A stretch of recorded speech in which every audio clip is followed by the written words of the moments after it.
নমস্কার বন্ধুরা, তোমাদের সবাইকে স্বাগত জানাই আমার পাকঘর ফুডিজ কিচেনে। আজকে গরম গরম রুটি পরোটা দিয়ে খাবার মতো একটা রেসিপি তোমাদের সঙ্গে শেয়ার করছি। রেসিপিটা হলো বাহারি বেগুন। রুটি পরোটা ছাড়াও গরম গরম ভাতেও রেসিপিটা ভালো লাগে। প্রথম থেকে শেষ পর্যন্ত তোমরা ভিডিওটা দেখতে থাকো। চলো এবার আমরা রেসিপিটা শুরু করি। রেসিপিটা তৈরি করার জন্য নিয়েছি 3টে বড় সাইজের লম্বা লম্বা বেগুন। বেগুনগুলোকে ভালো করে ধুয়ে নিয়ে হাতের আঙুলের শেপে এইভাবে কেটে নিয়েছি। এরপর বেগুনগুলোর ওপর সামান্য নুন আর 1 চা চামচ মতো হলুদ গুঁড়ো ছড়িয়ে ভালো করে মাখিয়ে রাখছি যাতে নুনটা ভেতরে ঢুকে যায়।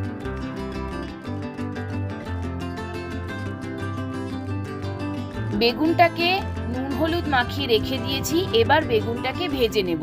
তার জন্য গ্যাসে কড়াই বসিয়ে তাতে দিয়ে দিচ্ছি পরিমাণ মতো তেল। তেলটা গরম হয়ে গেছে।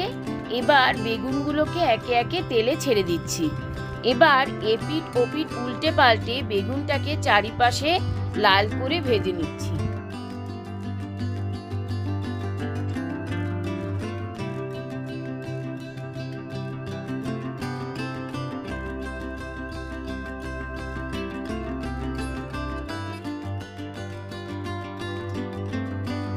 বেগুনটা চারিপাশ দিয়ে লাল করে ভাজা হয়ে গেছে। এবার একটা চিমটের সাহায্যে তেল থেকে তুলে নিচ্ছি।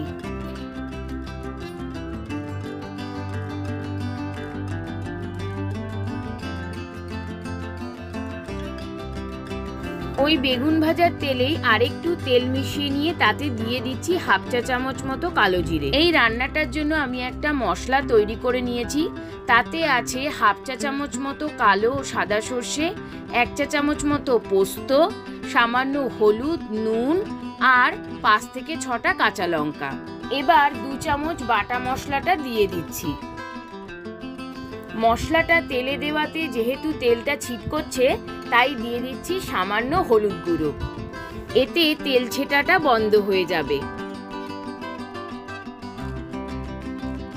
নেড়ে চেড়ে মশলাটাকে ভালো করে কষিয়ে নিয়ে দিয়ে দিচ্ছি 2 চা চামচ নারকেল বাটা। নেড়ে চেড়ে নারকেল বাটাটা ভালো করে মিশিয়ে নিয়ে দিয়ে দিচ্ছি 1 চা চামচ জিরে গুঁড়ো। মশলাটা যাতে পুড়ে না যায় তাই এতে দিয়ে দিচ্ছি সামান্য মশলা ধোয়া জল। এবার জলটা দিয়ে ভালো করে নেড়ে চেড়ে অনেকক্ষণ সময় নিয়ে আমি কষিয়ে নিচ্ছি।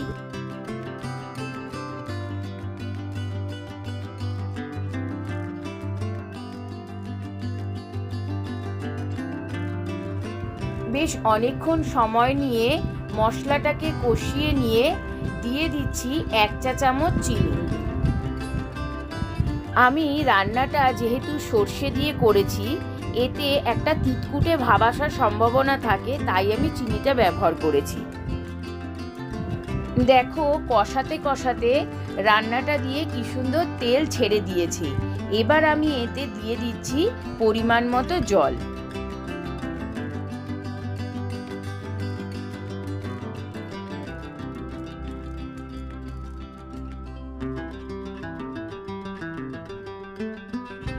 নেড়ে চেড়ে মশলার সাথে জলটাকে ভালো করে মিশিয়ে নিয়ে দিয়ে দিচ্ছি পরিমাণ মতো নুন।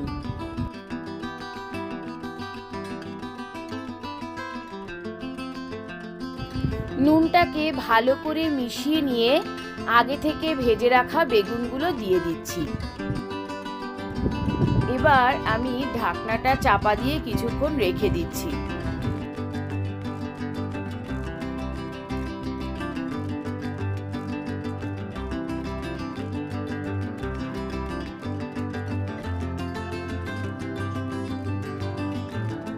ঢাকনাটা খুলে নিয়ে খানিকটা নেড়ে চেড়ে দিয়ে দিচ্ছি একটা চিরা কাঁচা লঙ্কা।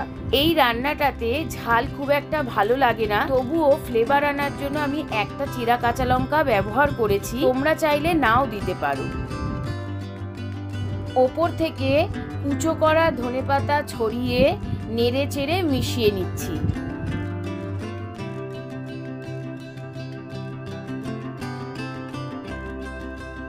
রান্নাটা মোটামুটি রেডি হয়ে গেছে। এবার আমি ঢাকনা চাপা দিয়ে কিছুক্ষণ স্ট্যান্ডিং টাইমে রেখে দিচ্ছি, তারপর রান্নাটাকে নামিয়ে নেব। রেসিপিটা বাড়িতে একবার ট্রাই করো, আর ভালো লাগলে অবশ্যই কমেন্ট করে জানাবে। আর রেসিপিটা ভালো লাগলে শেয়ার করে আমাদের পাশে থেকো। Thanks for watching.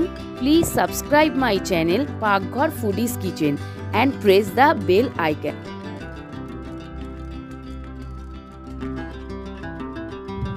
এবার রেসিপিটাকে আমি একটা থালায় সার্ভ করে নিচ্ছি, তারপর ওপর থেকে ছড়িয়ে দিচ্ছি ধনেপাতা কুচি।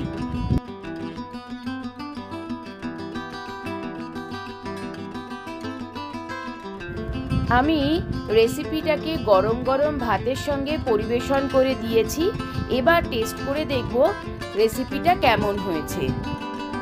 আমি তো তোমাদের আগেই বললাম রেসিপিটা গরম গরম রুটি পরোটার সঙ্গে ভালো লাগে,